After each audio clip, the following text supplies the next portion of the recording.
과 하나님 사이에는 불화가 있습니다. 이 불화는 중보자를 통해서 주 하나님께 우리가 직접 나아감으로써 해소될 수 있습니다. 여러분이 다른 사람에게 자기를 대신해서 중보자에게 나아가 달라고 요청하는 것은 어리석은 일입니다. 여러분 스스로가 중보자를 믿어야 합니다. 본인의 직접적인 믿음이 구원에 절대적으로 필요한 요소입니다. 로마서 5장 1절은 말씀합니다.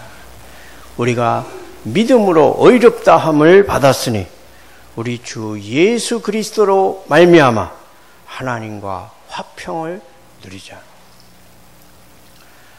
성경에는 예수 그리스도 외에 다른 중보자는 없다고 말합니다.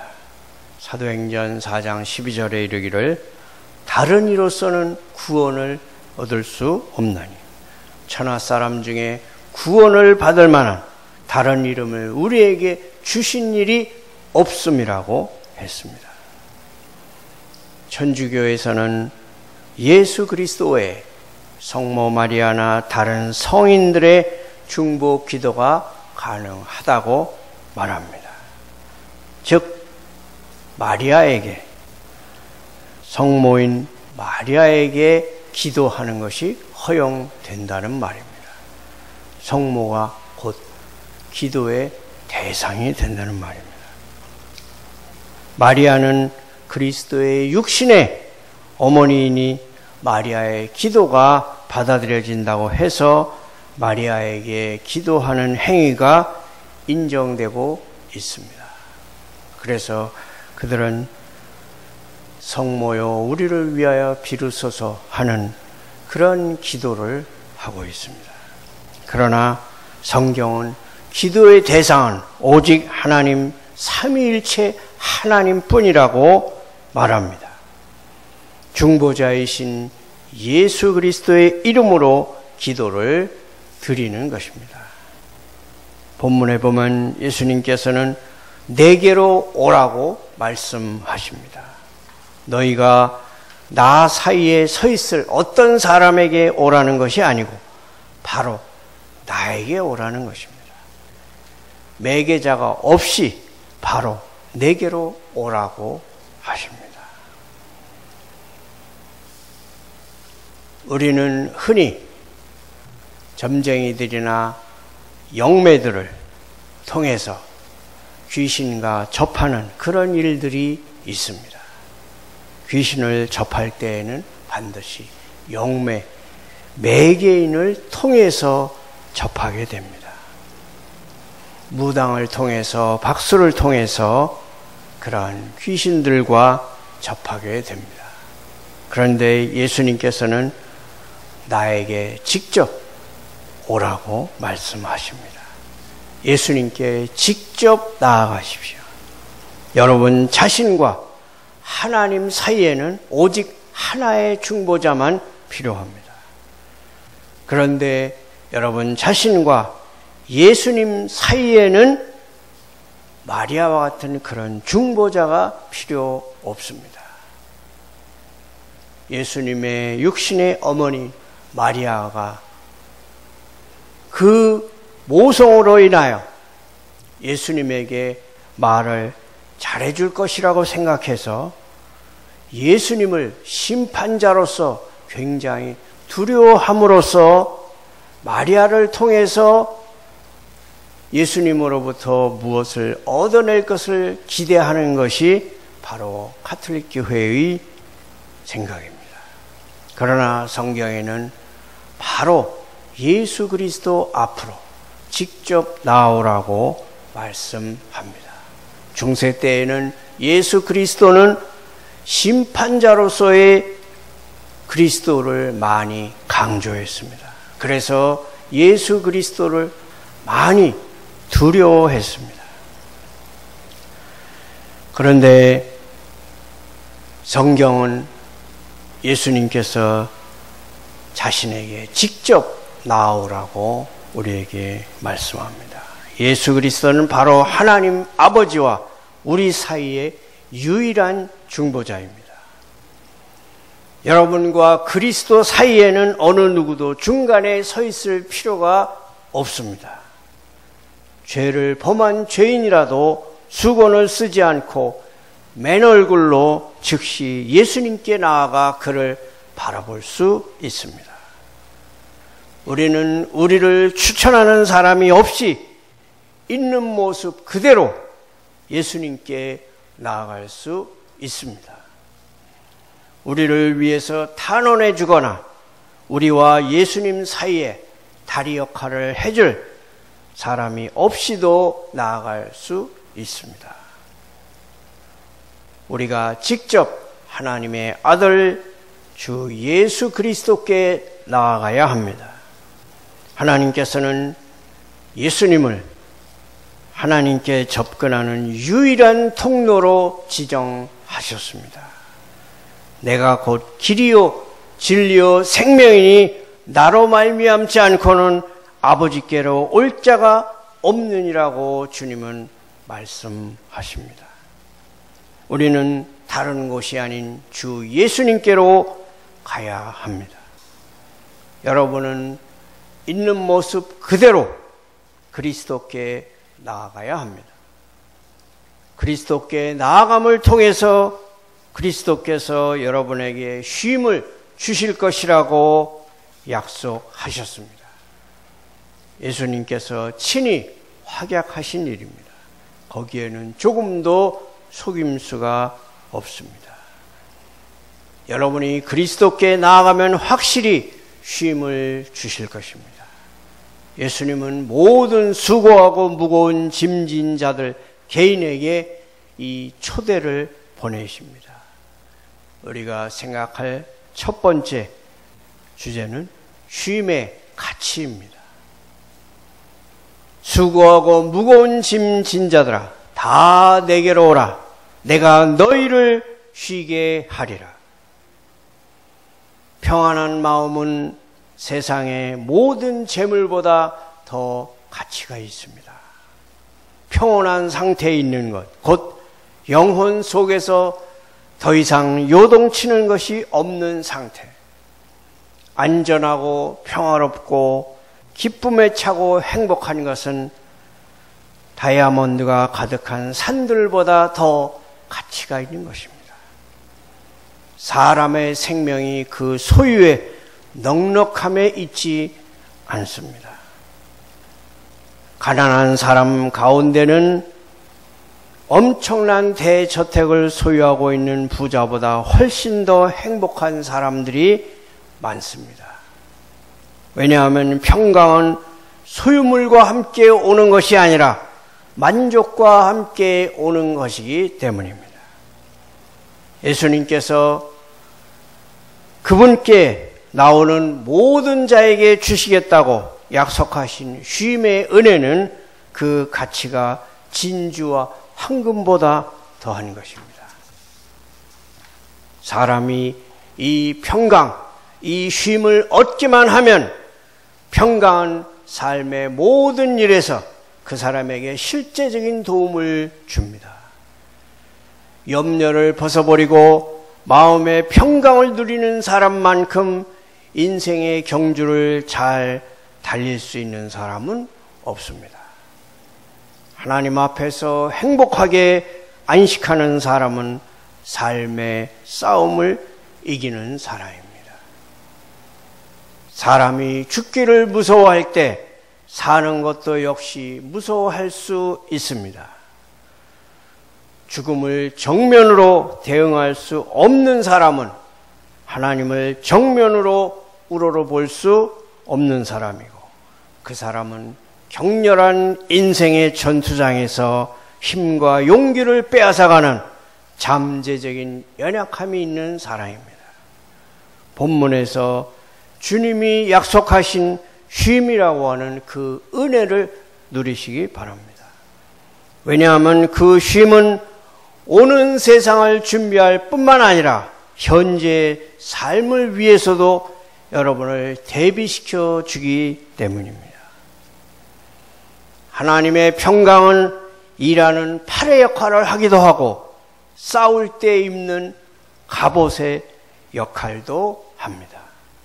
하나님의 평강은 전투할 때 쓰는 공격용 도끼가 될 수도 있고 가슴에 흉배가 될 수도 있습니다. 그것이 또한 여러분의 마음의 위로와 여러분의 손의 힘이 될 것입니다. 고요하든 폭풍이 일든 그것이 여러분에게 유익이 될 것입니다. 주님이 주시는 쉼은 주님 외에 다른 어디에서도 찾을 수가 없습니다. 이 쉼은 사람의 영적 존재 전체에 쉼을 가져다 주는 것입니다.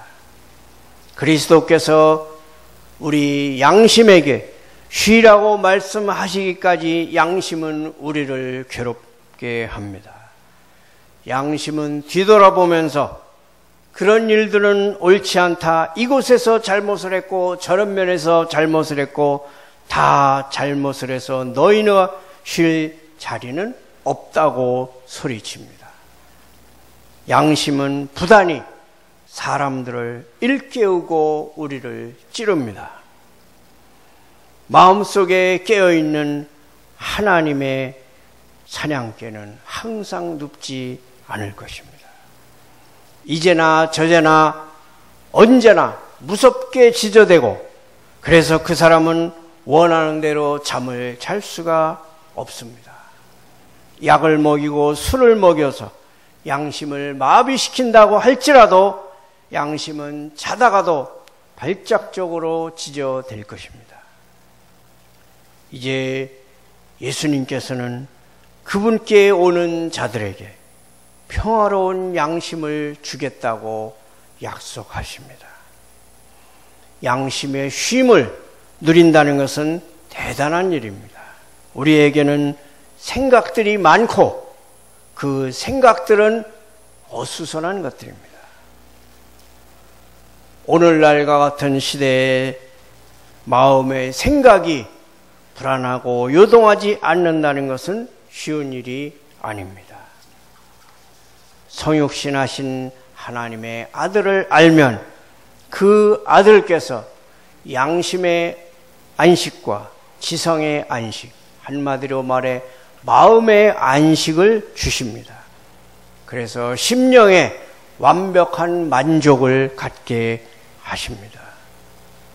십자가에 못 박히신 그분의 사랑하시는 손을 벗어나서는 어느 곳에서도 그 확신을 얻지 못합니다.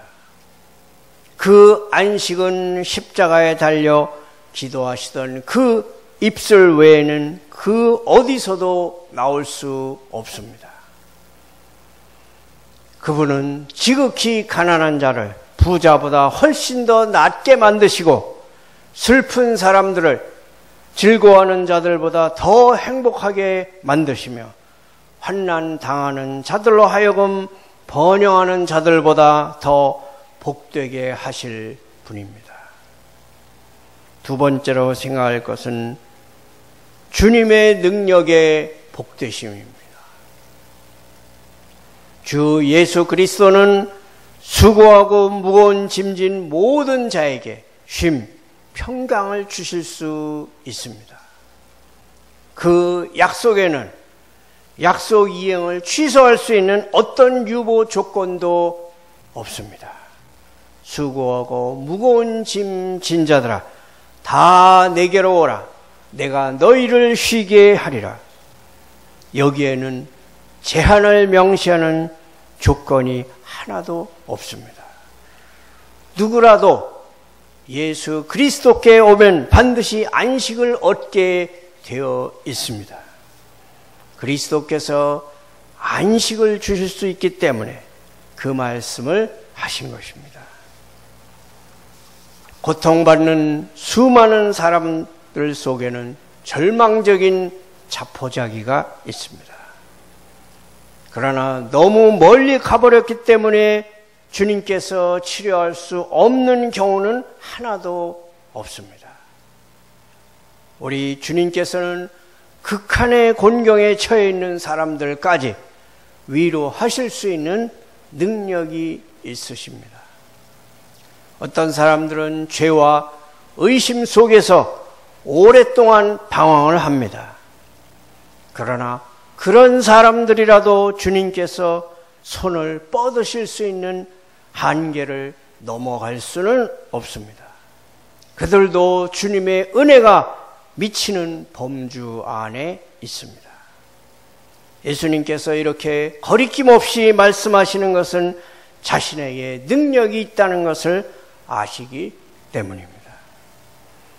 예수 그리스도께서는 하나님이시고 사람의 마음을 만든 분이므로 그 마음을 온전히 새롭게 하실 수 있습니다. 세상을 창조하신 전능하신 하나님께서 친히 우리의 인성을 입으시고 사람이 되셨고 사람의 죄악을 담당하셨습니다. 그리고 그것을 짊어지시고 십자가에 오르셨습니다.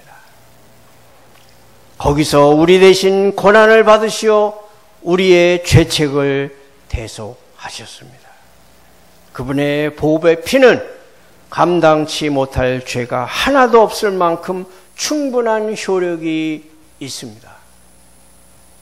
사람들의 죄는 하늘 높이 쌓아 올려져 그 극악성은 이루 다 말할 수 없습니다. 그러나 그리스도의 보배 피와 공로가 은혜의 바다처럼 쏟아져서 죄를 덮습니다. 노아의 홍수에 비유할 때 속죄의 능력은 산 같은 우리 죄보다 훨씬 더 높이 갑니다. 그래서 죄의 산꼭대기가 삐죽 내민 것이 전혀 보이지 않을 정도로 그 능력이 죄를 덮어버렸습니다.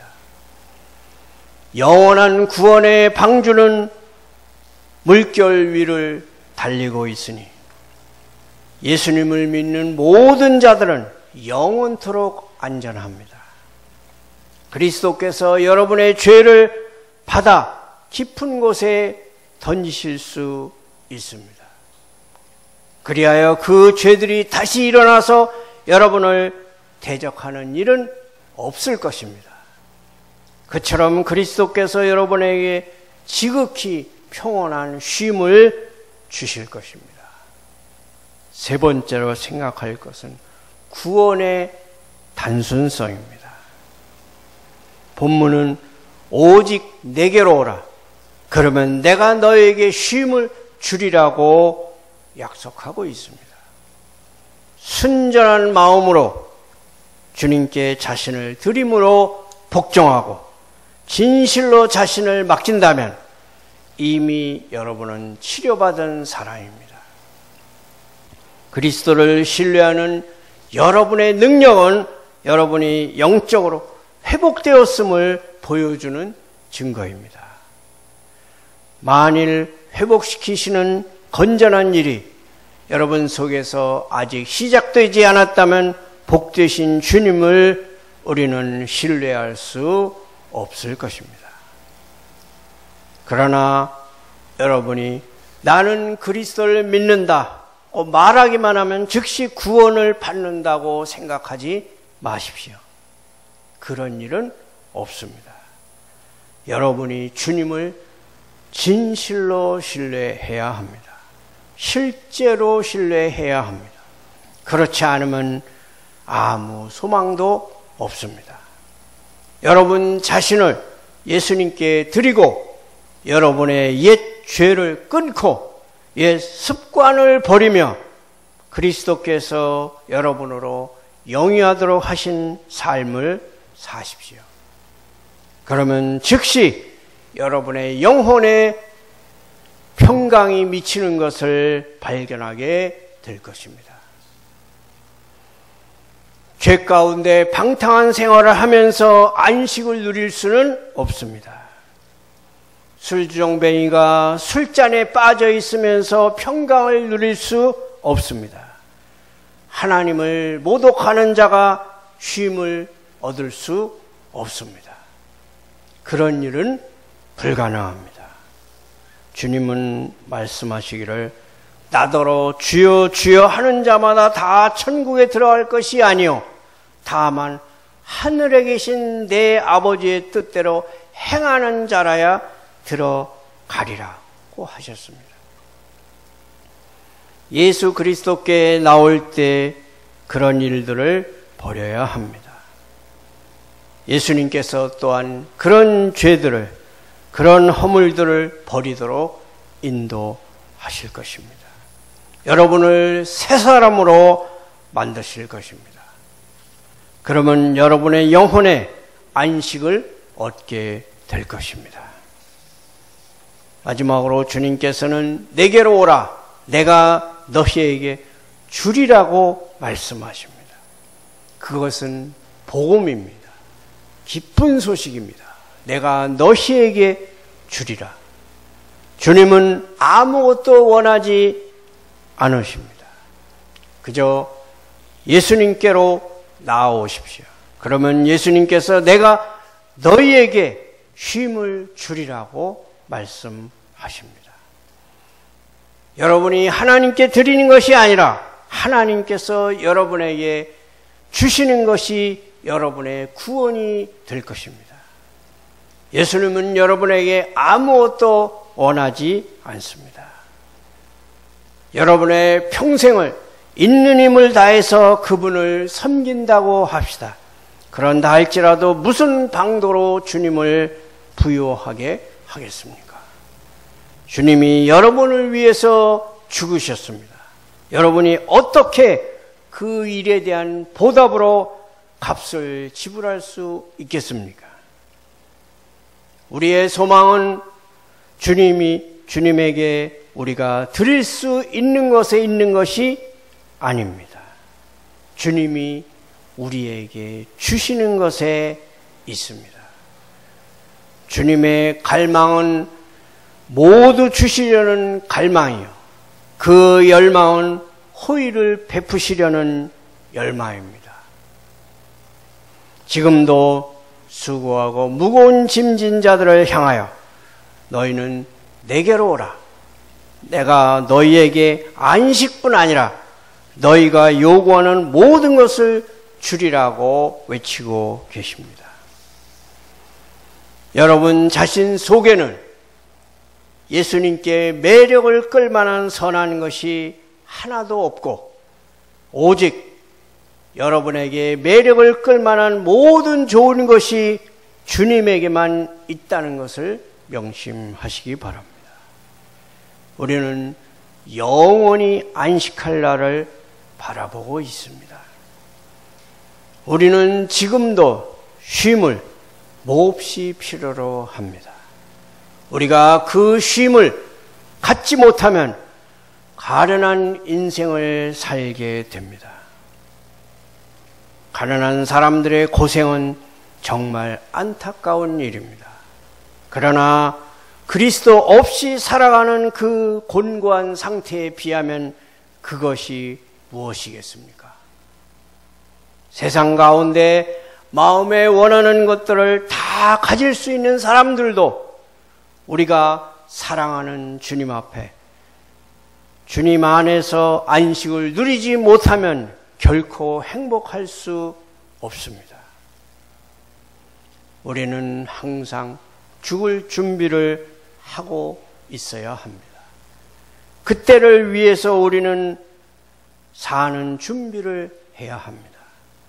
내일 살 준비를 하는 사람은 내일 죽을 각오를 해야 합니다. 강이 그 길을 따라 부지런히 달리다 폭을 넓혀서 바다로 들어가듯이 우리의 삶도 그렇게 달려가야 합니다. 지상에서 우리의 존재는 저 넓은 세상 속으로, 천국 속으로 미끄러져 들어갈 것입니다. 만일 우리가 지금 하나님을 믿고 사랑하고 섬기고 영예롭게 하고 있다면 우리는 계속 저 세상에서 영원토록 하나님을 사랑하고 존귀하게 여기며 나아가게 될 것입니다. 그리스도께서 오라 내게로 오라고 말씀하십니다. 그처럼 오는 자들에게 지금도 쉼을 주시고 그 때가 되면 이렇게 말씀하실 것입니다. 내 아버지께 복받은 자들이여 올지어다 와서 창세로부터 너희를 위하여 예비된 나라를 상속받을지어다. 죽음이 하나님의 선물로 우리에게 주어질 때 우리는 주님께 오게 된 것을 즐거워하게 될 것입니다. 영원히 살고 싶어하는 사람은 자기가 어디서 살아야 할지, 누구와 함께 살게 될지를 생각해야 합니다. 천국에서 우리 주님과 영원히 거하는 축복을 모두 누리시기를 축원합니다.